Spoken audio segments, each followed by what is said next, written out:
Mm. Oh my goodness. That sauce. Only kisses passing by the river. Guys, welcome back to our channel. It's been a long time we didn't do the mukbang. Today guys, I'm going to do my seafood boil mukbang. And in front of me, I have here my seafood boil. This has shrimp. It's not prawns because it's not that big. So shrimp, crabs, that's a sea crab. And I have some corn. And I have some potato as well. And this is the sauce that I use for this one, which I separated. Look at that, guys. I love this sauce so much. Yeah. This is my own recipe, and this is spicy because I love spicy. Look at the sauce. It's very thick. Yeah, that's the sauce. And here on my side dish, I have here, this is my own made ponytail kimchi. From the radish is freshly harvested from my own garden. And I have a blanched lady finger. And I have lime here in case I need to drizzle something. And I have also a little rice here. And just water. We just have water today. Alright guys, so let's start. Join me. I'll start with the corn. Potato here.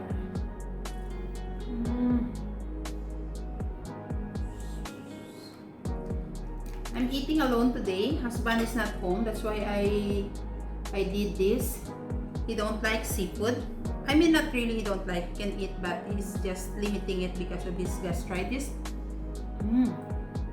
Oh my goodness. That sauce. And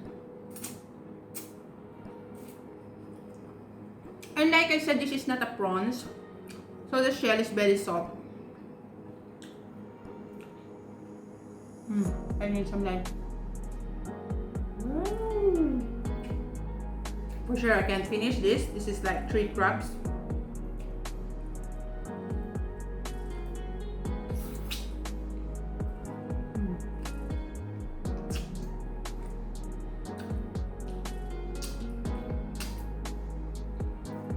I didn't remove the shell of the shrimp, but it's just too soft that you can eat it.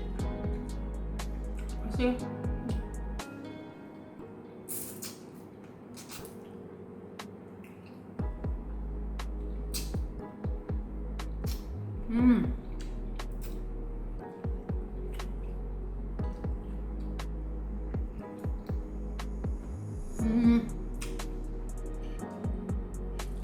I supposed to do my mukbang outside, but it's gloomy.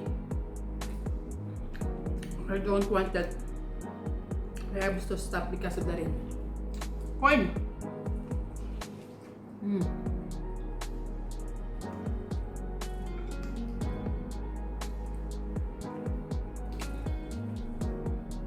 This could be more nice if this is a sweet corn, but here in Sri Lanka I can't find sweet corn.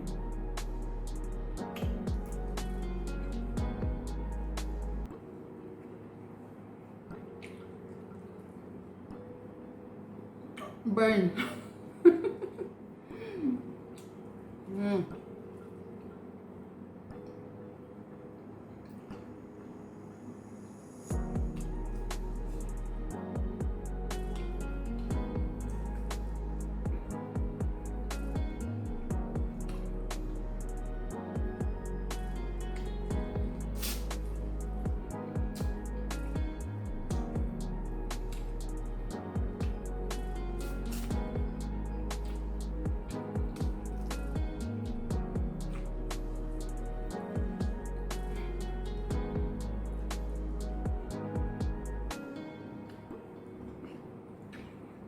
I didn't film the way I cook it because there's a lot of recipes to follow in YouTube.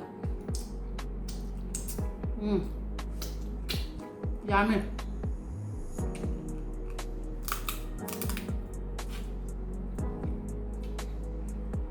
Look at that. That's too much meat.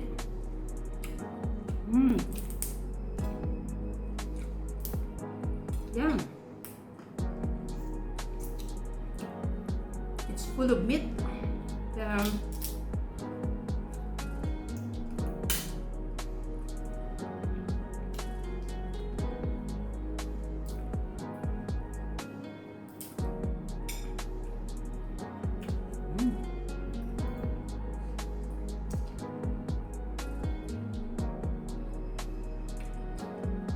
The secret of tasty seafood, don't overcook it.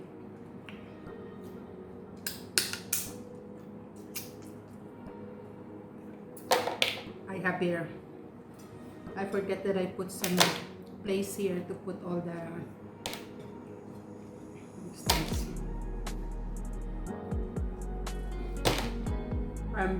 Potato.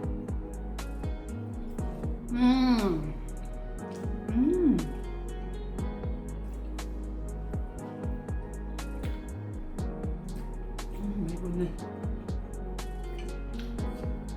The sauce is the king.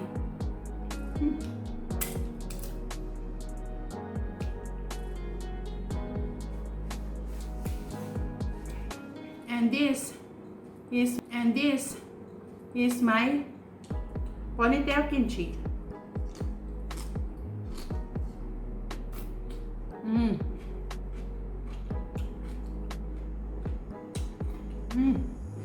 Goes well here.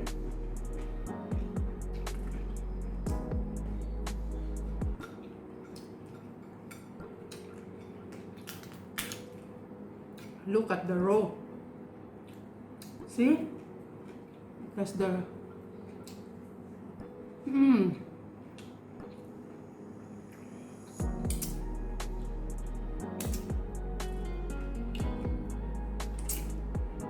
the shell with the sauce. With this, I think I used 3 large garlic cloves that I minced it. I didn't use garlic powder. I used the pressed garlic.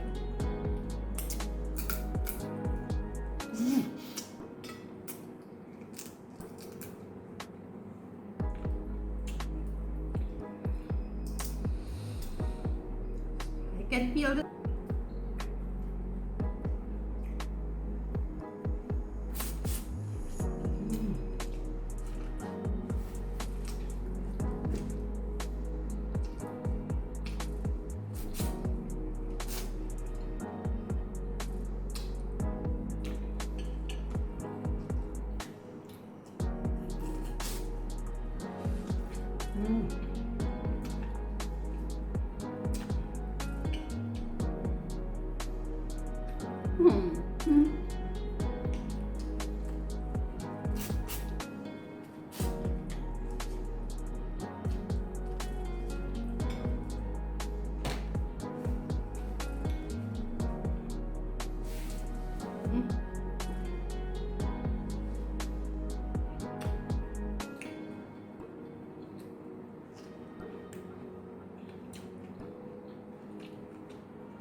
tastes amazing.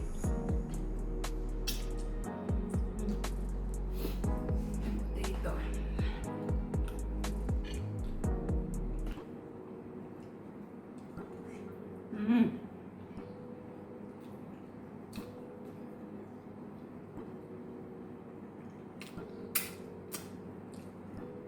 Sorry guys, I really can't stop licking my fingers. Very tasty.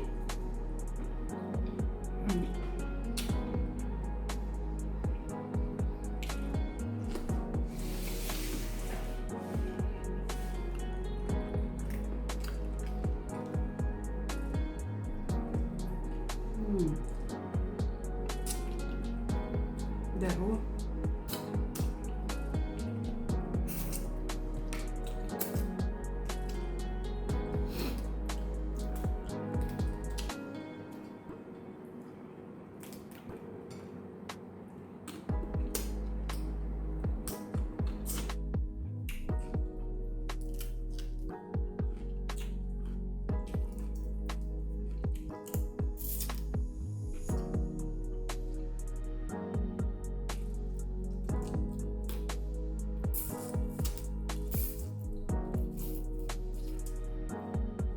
This is the reason why I call this ponytail kimchi, because it looks like a ponytail. If you don't want to throw, if you have a fresh radish, small radish, you don't want to waste the leaves.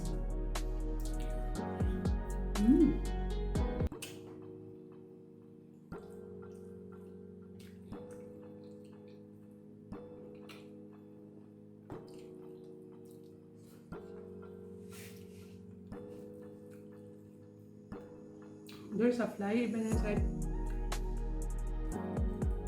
I'm full, but I don't want to stop.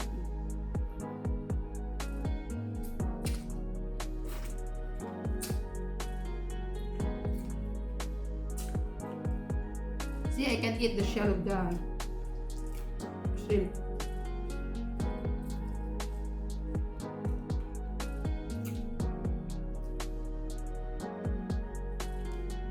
I'm really full now, but I don't want to stop.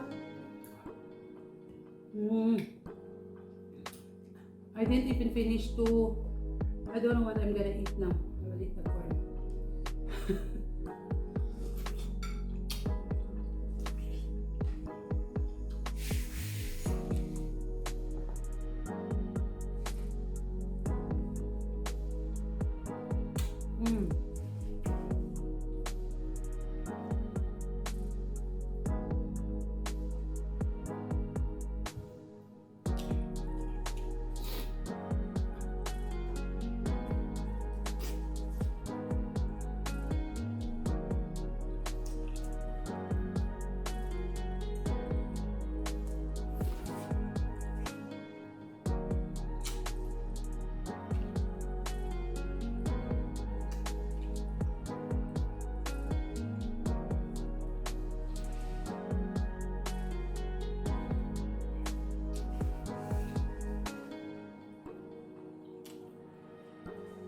Bomb.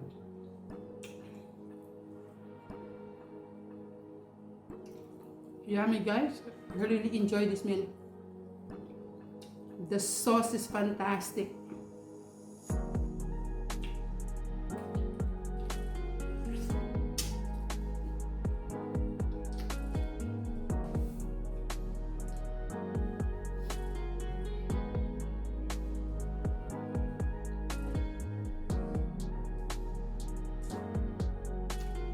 I'm very full. Thank you so much for joining me, guys.